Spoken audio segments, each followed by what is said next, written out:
පල්ලේගමින් මල්වානට මොකද මේ ෆැන්ටයි කසිප්පුයි වගේ මාතෘකාව.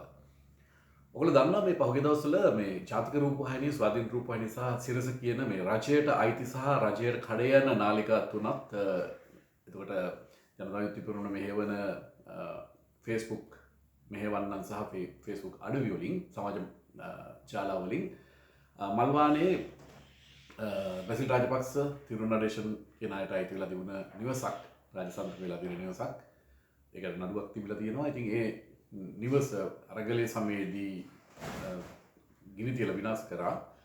එයට අන්තර් විශ්වවිද්‍යාලයේ බල මණ්ඩලය කියන නම පාවිච්චි කරමින් යම් කිසි විදියකින් ජනතා විමුක්ති පෙරමුණට සම්බන්ධ පිරිසක් අපි කියන්නේ අර හෙන්චයියෝ කියලා හෙන්චයියෝ ටිකක් ගිහිල්ලා ඒ නිවස අත්පත් කරගැනීමේ මාධ්‍ය සංදර්ශනයක් කරා. ඒකට එතෙන්දී මවාපාන පොලිස් විරෝධයක් තිබුණා. ඊට පස්සේ ඒකට මම හිතන්නේ ගම්පහ දිස්ත්‍රික්කයේ ඉඩම් බලහත්කාරයෙන් අල්ලා ගැනීම පිළිබඳ ප්‍රවීණය වෙන මහින්ද ජයසිංහ අර යක්කල පිසම් කාර්යාලය අල්ලගන්න මෙහෙයුම කරපු හාදයා මම දැක්ක වොයිස් කට්ටයක් දීලා තියෙනවා. අපි මේ අල්ලා ගැනීම සම්බන්ධයෙන් යම් කිසි දෙකින් අපි ආයතක සාකච්ඡා කරනවා කියලා පස්සේ අර අන්තරේ කියලා ගිය මේ ජයපේ හාදු ටික කියලා තිබ්බ සාකච්ඡා අසාර්ථකයි කියලා. ඉතින් ඒවා හරිය මේ මාධ්‍ය සංදර්ශන. ඒවා හොඳ පිටපත් කියලා ඒගොල්ලෝ හිතුවට ඒවා හොඳ පිටපත් නෙමෙයි. මේ වෙනකොට සමාජයේ YouTubeස් කරන කට්ටිය එතකොට මේ සාමාන්‍යයෙන් අදහස් දක්වන අය අන්තර් විශ්වවිද්‍යාලයේ බල නම භාවිතා කරමින් මේ කරපු මේ වැඩේ ගැන සමච්චල්ලෙන් කතා කරනවා නොඑක් විදියට මේ අපි කියන්නේ උපහාසයට ලක් වෙලා තියෙනවා මේ ක්‍රියාවලිය ගැන. කවුරුවත් ඕන්මනින් පෙනී හිටින්නේ නැහැ. මේක හොඳින් තේරෙනවා මේක මේ ආණ්ඩුවේ මාධ්‍ය මැදිහත් වීම එක්කම බලුවම මේක මේ පිටපත කාගේද මේ අධ්‍යක්ෂණය කාගේද හරිද කැමරාකරණය කාගේද නළුව කවුද කියලා මේ නාට්‍යයේ හරි පැහැදිලි. ප්‍රශ්නේ තියෙන්නේ ඒක නෙමෙයි. දැන් ශිෂ්‍ය ව්‍යාපාරය සම්බන්ධයෙන් අපිට තියෙන කීර්තිමත් ඉතිහාසයක්. ශිෂ්‍ය ව්‍යාපාරය කියන්නේ හුදු තමන්ගේ ශිෂ්‍ය අයිතිවාසිකම් වෙනුවෙන් සටන් කරපු ව්‍යාපාරයක් නෙමෙයි. මේ රට මොනවා හරි තැනකදී පාලකයන් විසින් වැරදි පාරක අරන් යනවා නම් ඒකට එරෙහිව දිවි හිමියෙන් සටන් කරපු ශිෂ්‍ය ව්‍යාපාරයක්. විශේෂයෙන්ම ඔබට මතකයි 89 වකවානුවේදී දේශප්‍රේමී අරගලය වෙනුවෙන් ශිෂ්‍ය ව්‍යාපාරය දැවැන්ත වෙනසක් වීමක් කරා. අතිවිශාල ශිෂ්‍යයන් ප්‍රමාණයක්, ශිෂ්‍යයන් ප්‍රමාණයක්, වික්ෂුන් වහන්සේලා ප්‍රමාණයක් එක්සත් ජාතික පක්ෂය විසින් ඝාතනය කරා. ඉතින් ඒ ගැන මේ අපි හැමෝම දන්න කාරණාවක්. එතකොට මේ මෑත ඉතිහාසයේ ශිෂ්‍ය ව්‍යාපාරය දිහා බැලුවොත් විශේෂයෙන්ම වෛද්‍ය විද්‍යාල පෞද්ගලිකීකරණය කරන වගේ ඒවාත් එක්ක සයිටම් සටන වගේ ජයග්‍රහණය සඳහා අරන් යන ඒගොල්ලෝ දැවැන්ත කැපවීමක් කරා. ඒ ජයග්‍රහණ හරහා විශ්වවිද්‍යාල වලට වෛද්‍ය පීඨ ලැබිලා තියෙනවා. ජයග්‍රහණ ලැබලා තියෙනවා. ඔය දැන් සමහර අය නොදන්න වුණාට අතුල මුදලිගේ නමට මේ දෙන මහපොළ ශිෂ්‍යත්වයේ පවා ශිෂ්‍ය ව්‍යාපාරයේ ඉතිහාසයේ කරපු අරගලවල ප්‍රතිඵලය වනිකම් මේ ධනේශ්වර පාලකයන් හිතිලා දුන්නේව නෙමෙයි. ඉතින් මෙන්න මේ දැන් අලුතෙන් අටව ගත්ත දැන් මම දාපු නම තමයි මේකට පියුතුරු අන්තරේ කියලා අන්තරේ කියලා සමහර වෙලට අන්තරේ කියලා කියනවා. මගේ ශිෂ්‍යයන්ට එහෙම මේ ගෞරව කරන්න හොඳ නැහැ. දරුවෝ අතරම මේ ඉතිහාසයක් දන්නේ නැතුව මේ වෙන්නේ මොකද්ද කියලා දන්නේ නැතුව නිකන් වහල් බවට පත් වෙලා තමයි කරන්නේ. උන් ටිකක් හැදෑරීමක් කරා නම් ඔය අධ්‍යාපන ප්‍රතිසංස්කරණ වගේ ඒවා. ඒ කියන්නේ අනුකුමාර සර්නාගේ ජනාධිපතිවරයා හර්මිය අමරසූරිය මේ මොකා කිව්වත් මේ ක්‍රියාත්මක කරනවා කියන එක ඔහු ඒක වැරක්වන්නේ. ඉතින් ඒ නිසා තමන්ගේ දේශපාලන පක්ෂයේ නායකත්වය ගන්න සමහර තීරණ පවා මේ අන්තරය කියලා අටව ගන්න මේ කැමැනට මේක මම හිතන්නේ සම්ප්‍රේෂණය වෙන්නේ නැති අඩුපාඩුවක් තියෙනවා. ඉතින් මේ මල්වානි සිද්ධිය බැලුවම ඒකත් එක්තරා විදියකින් විහිළුවක් නාට්‍යයක්. කැම්පස් එකට යන්න ආසන්න වශයෙන් තියෙන කැලණිය නම් ඒකට කිලෝමීටර් 13ක් තියෙනවා. රාගම් පැත්තට යනවා 20ක් විතර තියෙනවා. කොළඹට යනවා 22ක් වගේ තියෙනවා. ඉතින් ඒ වගේ ඉඩමක් අල්ලගන්න ගිහිල්ලා ටීවී කැමරාවක් ගිහිල්ලා ඊට පස්සේ ඒගොල්ලෝ අර මේ මොනවද කාම් කරනවා පෙන්නවා විමුක්ති ගීත ගායනා කරනවා වෙන්නේ හරි විහිළුවක්. ඒ කියන්නේ ඇත්ත සටන් ව්‍යාපාරයක් හැටියට 2022 දී අන්තර් විශ්වවිද්‍යාලයේ බල මණ්ඩලයේ ජනතා අරගලයේ වෙලාවේදී හිස් කොට නැගිලි අල්ලන්න ගියේ නෑ. කෙලින්ම ජනාධිපති මන්දිරය ඇල්ලුවේ අගමැති කාර්යාලය ඇල්ලුවේ. ඉතිහාසයේ ආයි නැවත වතාවක් කවදාවත් හිස ඔසවන්න බැරි වෙන්න රාජපක්ෂ පවුල් පාලනය ලංකාවේ දේශපාලනයෙන් ඉවත් කරලා දාන්න ඔවුන්ට හැකියාව ලැබුණා. දැන් ඒකට ඒගොල්ලන්ගේ දැන් මහ පොළේ දේශපාලනේ කොහොමද ක්‍රියාත්මක වෙන්නේ කියලා හරි පැහැදිලි. ආයිත් අපිට කවදාවත් ඒ පවුල්වාදය ඒ පවුලේ අය ලංකාවේ පාලනයට ඉන්න කෙනෙක් ගැන ස්ථීරවම දැන් අපිට සහතිකයක් තියෙනවා මේ යන විදිය බැලුවට පස්සේ. ඔය නඩු ටික හරියට ආණ්ඩුව ක්‍රියාත්මක කරොත් එහෙම ඔය කාටවත් දේශපාලනය කරන්න මහ පොලේ හම් වෙන්නේ නැහැ. ඉතින් ඇයි මේ හදිස්සියේ ආණ්ඩුව මොකක් හරි අනාගන්න වැඩක් සතියකට සැරයක් කරනවනේ. ඒ අනාගන්න වැඩක එකක් හැටියට ඇයි මේ ශිෂ්‍යෝ පාවිච්චි කරලා අන්තර් විශ්වවිද්‍යාල බල මණ්ඩලය කියන නම පාවිච්චි කරලා කීර්තිමත් ඉතිහාසය පාවිච්චි කරලා මේ වගේ මෝඩ වැඩක් කරේ. දැන් අපි අනුර කුමාර දිසානායක සහෝදරයා බැලුවත් එහෙම නැත්නම් සුනිල් හඳුනිට්ටි බැලුවත් විජිත හේරත් බැලුවත් ඔය කී නම් තියෙන අපි කියන්නේ ඉහළ පෙළේ හෝ පහළ ඉන්න අද ජනතා විමුක්ති පෙරමුණ නියෝජනය කරන සහෝදර සහෝදරයෝ හැම කෙනෙක්ම ශිෂ්‍ය ව්‍යාපාරයත් එක්ක වැඩ කරලා ඒකෙන් පන්නරේ ලැබලා ජාතික තලයේ දේශපාලනයට ආපුවේ. මම කියන්නේ නම් කියපුවා විතර නෙමෙයි ඉතා විශාල ප්‍රමාණයක් ඉන්න. ඊට අමතරව විශ්වවිද්‍යාලයේ නිදහස් අධ්‍යාපනය ලැබලා මේ සටන් කරපු ඉතිහාසයක් තියෙන සහෝදර සහෝදරියරු රජයේ හෝ පෞද්ගලික ආයතනවල තවමත් අවංකව සේවය කරමින් ඉන්න. මේ රට ඇදගෙන යන්නේ මේ විශ්වවිද්‍යාල පද්ධතියෙන් මිහිවිච්ච ඒ ජීව ගුණය තියෙන මිනිස්සු. ඉතින් ඒගොල්ලෝ තමයි මේ රටේ මේ සංවර්ධනයට දායකත්වය වෙන්නේ. උන්ගේ සේවය ලබලා දෙනවා. ඉතින් මේක මේ අපි දන්න ඇත්ත කතාවක්. ඒ පන්නරේ ලැබුව අය අද ජීවිතේ මේ ප්‍රසිද්ධ තලයේ නැති වුණාට රාජ්‍ය සේවය හෝ පෞද්ගලික අංශය හෝ ව්‍යාපාර කටයුතු වල හෝ උන් තාමත් සාධාරණ රට වෙනින් වැඩ කරගෙන ඉන්නවා. ඒ පන්නරේ කියන එක ලැබෙන්නේ හුදු මේ අධ්‍යාපනයේ සහතික පත්‍රයක් වෙනුවෙන් සටන් කිරීම කියන කාරණාවෙන් නෙමෙයි රටේ ජනතාවගේ පොදු ප්‍රශ්නත් එක්ක වෙලා සටන් කරන කාරණාවත් එක්ක මේවත් එක්ක සම්බන්ධ වෙලා තියෙනවා. ඉතින් මෙතනදී මේ හදිසි මාධ්‍ය මෙහෙම මේ මල්වානේ මාධ්‍ය මෙහෙම එහෙම නැත්නම් මේ ඊනියා පිවිතුරු අන්තරය කියන නම හදාගත්ත බෝඩ් ලෑල්ලත් එක්ක අටවගත්ත මෙහෙම පල්ලේකමත් එක්ක කොහොමද සම්බන්ධ වෙන්නේ කියන එක පොඩක් අපිට සාකච්ඡා කරන්න වෙනවා. මොකද මම දැක්කා ජනාධිපති අනුර කුමාර දිසානායක සහෝදරයා මධ්‍යම පළාතේ වෙන්න ඕනේ සාකච්ඡාවල කියන නීතිය හැමතෙම සමානයි කියලා.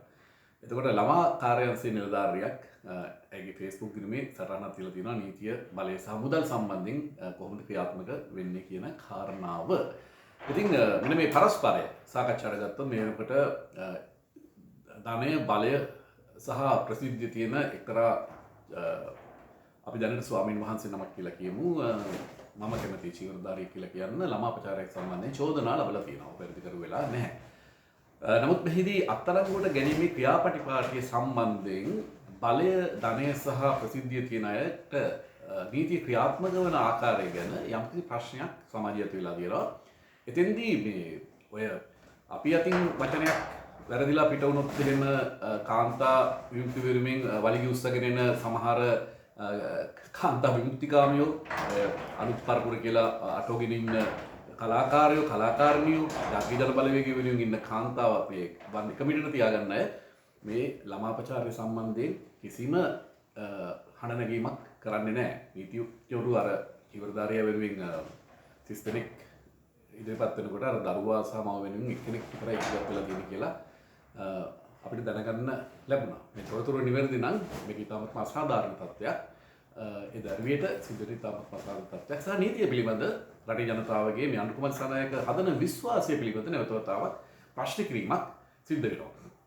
ඉතින් මේ වගේ මොන හරි අලකලංචයක් වෙනකොට ධනපති මාධ්‍ය, ධනපති රාජ්‍ය, ධනපති පාලකයන් කරන දෙයක් තමයි තමන්ගේ සියලුම මාධ්‍ය බැර යොදලා අර ප්‍රශ්නේ යට ගන්න වෙන ප්‍රශ්නයක් සමාජය තුළ කතිකාවට ඇදලා ගන්න එක. මම විශ්වාස කරනවා මේ අන්තරේ කියලා අටවගත්ත මේ ඉනියා මේ හෙන්චයියෝ ටික බලවත්තේ මෙහෙපු මේ සහෝදරයෝ ටික ඒගොල්ලෝ පව් ඇත්ත මේගොල්ලෝ ඉතිහාසය ගැන දන්නේ නැතුව ශිෂ්‍ය ව්‍යාපාරය ගැන දන්නේ නැතුව අයාලේ යන තරුණ පිරිසක් ඒගොල්ලෝ මොකක් කරේ කවුරු හරි කෙනෙක් ඔන්ට දේශපාලනය කියලා දෙන්න ඕනේ. ඉතින් මේ මෙහෙවීම යටතේ මට පෞද්ගලිකව හිතනවා අර චීවරධාරියා සම්බන්ධයෙන් රටේ ඇති වෙලා තියෙන මතවාදයේ යට ගහන්න දෝ පල්ලේකම ප්‍රශ්නය යට ගහන්නද මල්වාන ප්‍රශ්නය ඉහළට ගත්තේ කියලා. මොකද ඒකට කරපු මාධ්‍ය මෙහෙම හරි විශාලයි.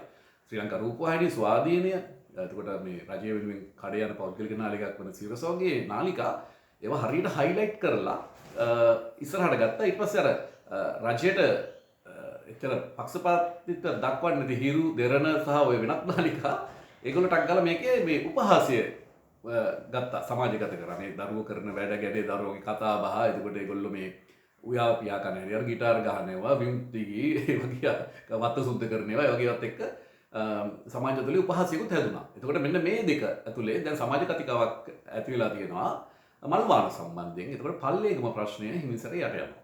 ගන්න එකයි මම නිකන් මට හිතුණ දේ තමයි මල්වාන ගෙනාවේ පල්ලේගම යට යවන්නද කියලා. කොහොමදත් ආදරණීය විශ්වවිද්‍යාල ශිෂ්‍යයන් කියන්නේ නිදහස් අධ්‍යාපනය කියන්නේ ඔයගොල්ලන්ට මේ ලැබුණු අනගිදායකත්වයක්.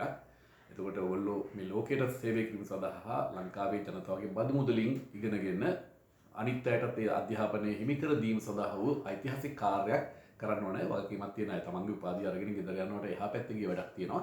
ඒ කියන්නේ අනාගත පරපුර වෙනුවෙන් නිදහස් අධ්‍යාපනය රැකලා දෙන එක. මේකේ ලෝකයේ දැන් ඔයගොල්ලන්ට මේක හිමි වුණාට ලෝකේ බොහෝ රටවල් වලට අහිමි වෙන පහසුකමක් තමයි නිදහස් අධ්‍යාපනය කියන්නේ. ඉතින් ඒ නිසා ඒ වෙනුවෙන් ඉතිහාසයක් පොඩක් දීපිදු වීරයෝ ඉන්නවා, වීරවරියන් ඉන්නවා, දුක් විඳලා ඒ කියන්නේ තමන්ගේ ජීවිතේම කැප කරලා ඒ වෙනුවෙන් කැප වෙලා තමන්ගේ අධ්‍යාපනය හිමි කරගත්ත, තමන්ගේ උපාධිය හිමි කරගත්ත, අසනීපයටපත් වෙලා අතපය කඩාගත්ත අතිවිශාල ප්‍රමාණයක් අපි අතර තාමත් ඉන්නවා. ඒ නිසා ඒ සහෝදර සහෝදරයන්ට කරන ගරුත්වයක් හැටියට පාලක පන්තියේ ඊනියා වැඩපිළිවෙළ වලට ඔයගොල්ලෝ ගොනු වෙන්න එපා. එහෙම කරන් තරම් ඔයගොල්ලන් මේ ලංකාවේම අපි විශ්වාස කරනවා යම් කිසි ස්පීඩ් එක බුද්ධිමත් පිරිසක් නේ විශ්වවිද්‍යාලයට යන්නේ. එතකොට බුද්ධිමත් පිරිස ඔයගොල්ලන්ගේ උගත්කමට අමතරව බුද්ධිය මෙහෙවන්න පුරුදු වෙන්න ඕනේ. බුද්ධිය මෙහෙवला ඇත්තටම සටන් කරන බලවේගات එක්ක එකතු වෙන්න ඕන. මොකද මේ වෙනකොට ජාතික ජනබලවේග ආණ්ඩුව කරගෙන යන සමහර ජනතා විරෝධී වැඩ තියෙනවා. ඔය අධ්‍යාපන ප්‍රතිසංස්කරණ දිහා බැලුවොත් ඉන්දියාව සම්බන්ධයෙන් තියෙන ලැබියාව, එතකොට ඔයගොල්ලන්ගේ ජෛවික දත්ත ටික හොරකම් කරන්න යන එක, PT එක හොසි කරන්න නැති එක, ඔන්ලයින් සේෆ්ටි බිල් එක හොසි කරන්න නැති එක, විදේශ විනිමය රටින් පිට කරලා තියෙන ධන කුවරයන් සම්බන්ධයෙන් නීතිය ක්‍රියාත්මක කරන්න නැති එක, ඒ වගේ දේවල් සම්බන්ධයෙන් ඔයගොල්ලන්ට තියෙනවා මේ පොදු මහ ජනතාවට බලපාන ප්‍රශ්න ටිකක් කතා කරගන්න. මොකද ඔය තාරුණ්‍ය එක තමයි විප්ලවීය ගුණය තියෙන තාරුණ්‍ය ඉන්න ඕනේ අන්න එතන. අරගල කරන ජනතාවත් එක්ක ඉන්නවා. ඒකෙන් අපි අදහස් කරන්නේ ඔයගොල්ලන්ගේ උපාධිය ගන්න එක, අධ්‍යාපනය කඩාකප්පල් කරගන්න කියලා. නමුත් රටේ ප්‍රශ්න වෙනුවෙන් යම්කිසි කැපවීමක් දායකත්වයක් දෙන්න.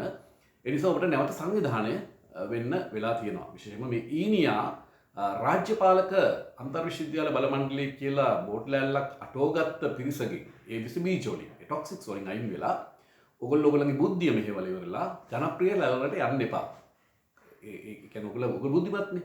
ඔයගොල්ලෝ උගත්තු විතරක් නෙවෙයි ඔයගොල්ලෝ බුද්ධිමත්. ඒතකොට ඔයගොල්ලෝ ජනප්‍රිය රැල්ලට යනවාද? එහෙම නැත්නම් හරි රැල්ල ඇතුලේ තමන්ගේ දේශපාලනය තෝරගන්නවාද කියන එක ඔයගොල්ලන්ගේ වගකීමක්. ඉතින් ඒ නිසා ශිෂ්‍ය හැම විශ්වවිද්‍යාලයකම ශිෂ්‍යයව තනි තනියම හෝ කණ්ඩායම් වශයෙන් එකතු වෙලා මෙන්න මේ ඊනියා රාජ්‍ය මැදිහත් වීමෙන් කරන මේ මොකක් හරි ජෝක් එක, එහෙම නැත්නම් විහිළුව, ඒකට එරෙහිව කඳුළු බැඳ ගන්න. ඔබට එක්කෙනෙකුට දෙන්නෙකුට කණ්ඩායමකට මේකට එකතු වෙන්න පුළුවන්. එකතු වෙලා මේකට එරෙහිව සටන් කරන්න පටන් ගන්න. මොකද මේ නිදහස් අධ්‍යාපනය මම කිව්වා වගේ මේක අනාගත පරපුරට හිමි කර දීමේ වගකීම තියෙන්නේ ඔයගොල්ලෝ අතේ. ඒ අතීතයක් පුරා සරන් කරපු සහෝදර සහෝදරියෝ ඔයගොල්ලන්ට අයිති කරලා දීලා තියෙනවා. එතකොට ඒක තවදුරටත් සක්‍රිය කරගෙන පවත්වාගෙන යෑමේ වගකීම තියෙන ඔයගොල්ලෝ අතේ. මේ ආණ්ඩුව අධ්‍යාපන ප්‍රතිසංස්කරණ ගෙනහල්ලා එතකොට විශ්වවිද්‍යාල වලට වෙන් කරන මුදල් ප්‍රතිපාදන කප්පාදු කරලා 6%ක් දෙනවා කිව්වා කට්ටිය 2 3 4 එහෙමනේ වැඩි කරන්න වෙන්නේ. අපි කියන්නේ නැහැ නේ මේ බලය ගත්ත ගමන් 6%ක් දෙන්න කියලා.